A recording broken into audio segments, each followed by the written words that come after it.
Hi, it's me, MCool40. I just wanted to give you guys a nice little public service announcement about the oh crap Yu-Gi-Oh market. MCool40.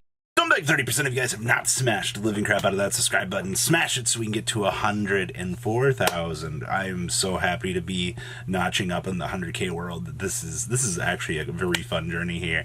So I want to give a fair warning here on the market. Now, the reason why I wanted to make this style is because there are a lot of people out here who are just fucking idiots. Alright, a lot of people are like, well, nobody told me that. You know, a lot of people can't connect the dots. And if you're one of those people, that's fine. Alright? Here's what's going on right now with the secondary market. Every WCQ season, when we start to head on in to what would be the World Championship qualifiers or nationals per se here, the formats start to get very expensive. This trend applies every single year, ladies and gentlemen. And guess what reprint season is? After the WCQ, which is September, October, up through February-ish, usually, for a lot of these blocks and sorts of things here. So what's happening right now with the secondary market? Well, last weekend marked the return of regionals in, what was it, North America? I believe, can we get theirs back? I don't know, somebody fact check me on that. I'm not sure if Canada got their regionals back just yet, but we officially got ours back here in North America, which means that, oh, competitive events are back. Oh, well, what is that going to do for the secondary market? Well, when you're seeing these 500-600 man turnaround at events, that's signaling one big thing, ladies and gentlemen. People are going to need their cardboard in order to play. You already know what's been happening up to this point, and I would say that this announcement's pretty late to say this, but card price is going up, dog. Alright? They going up a lot. Alright? And there's no stopping them. Alright? When you're back in a competitive scene like this, players, one, we have knowledge of what's coming down the pipeline. When you can see this far down the pipeline, ladies and gentlemen, guess what, guys? People are going to start planning ahead. That's why Alubers have hit the $100 mark out here. I'm already loving the fact, I've had like, what was it, 3 or 4 people go, well, MCool40 is just market manipulating, telling people to pick these up. No. Anybody with a goddamn brain would tell you this. I just am the one that gets yelled at for, coming on Market Watch and being like, well, hey, branded structure deck performed really well in Japan. We've done some testing on the channel. We've shown off some of these things. You guys come through on Monday live streams a while back. You saw us doing some of the play testing. I was like, yeah, you should probably pick these up. I gave fair warning to pick them up around, what was it, like $60 mark? Now they're $120, and now people are like, oh, MCool40? Woo! Jokes, ladies and gentlemen. People get mad at people for being the messenger. I get it all the time. So, what's going to happen here over the next couple of months, depending, because Ghost from the Past is the unknown variable here from this. As we continue to head on into WCQ season here, and we don't even know if there's a Nationals yet this year, or a World Championship qualifier. I mean, the jokes aside, that's another unknown variable until we get an answer to that. But right now that regionals are back, guess what, ladies and gentlemen? Like I said, people need to buy cards. People are out here, you're looking at these $30 Ash Blossoms, and yeah, I agree that cards need reprints right now, ladies and gentlemen. Yeah, that'd be fantastic, but Ghost from the Past is your first reprint block set, and you have what? Guess what? Megatins, right? That's it. Tactical Masters can reprint like 5-6 cards, but that's that. And you have like a Brothers of Legend set, and then like gold, if they do gold again, at the end of this year. November, December does not help the April, May, June, July, August months. That is 5 months of market that is going to swing out of control for that. And considering, April, May, June, July, that's 4 months. Probably usually have a WCQ in July if we get one.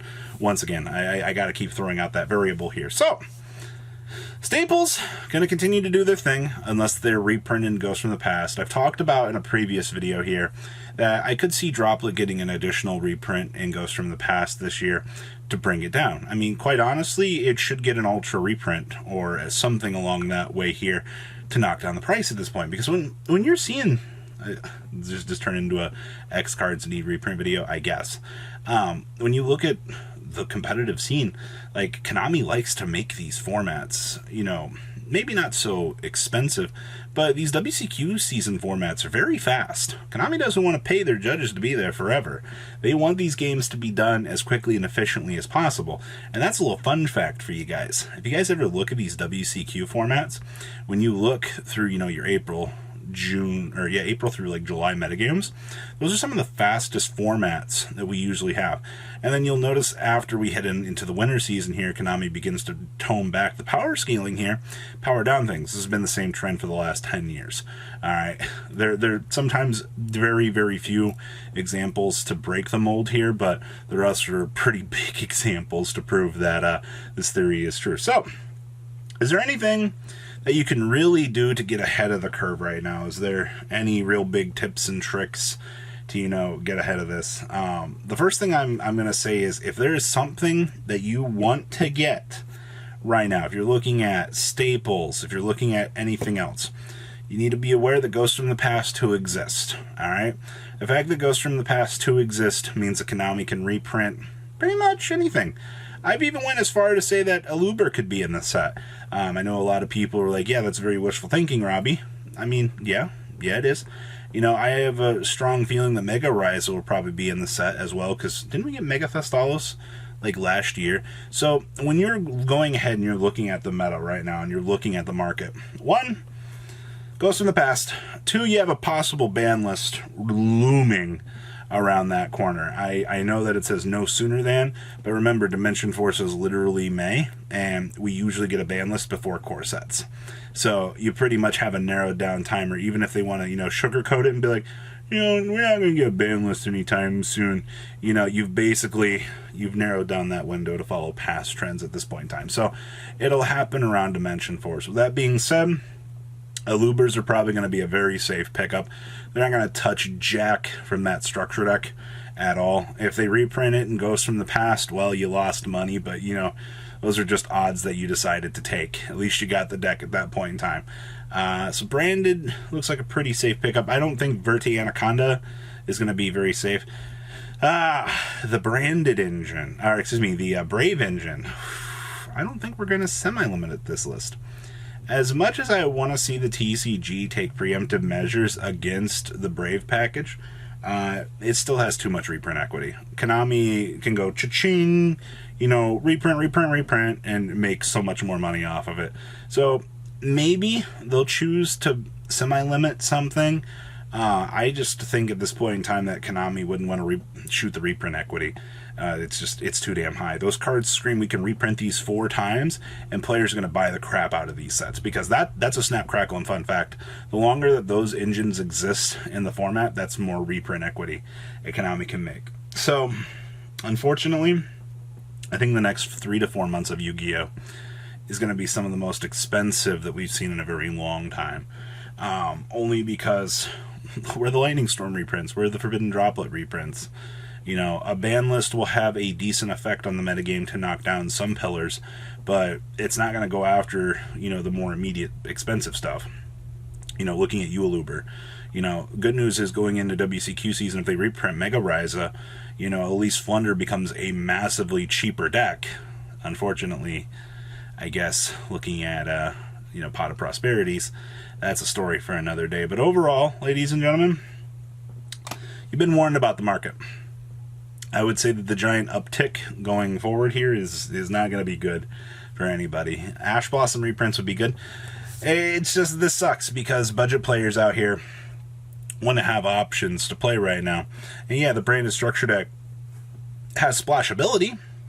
I mean, you don't need Alubers or, things like that to, be able to play those types of the decks and events. But at the end of the day, it's just, it genuinely sucks. And, it's not going to get any better from this point on. So, yeah, guys, what do you think about the Yu-Gi-Oh! Market? No, I don't have, a stack of Alubers to the one guy that's like, no, Robbie has some secret 60, 70 Alubers sitting back in his office. No, I don't have that. If I did, I would have sold them long ago. Probably would have cashed out at $60, $70, and I would have been a happy boy. Guys, leave a comment down below. Tell me what you guys think. Make sure you guys smash the crap out of that subscribe button so you guys don't miss out on more awesome content. And I'll see your beautiful faces back here later in the day, guys. Peace out. Patrons, thank you.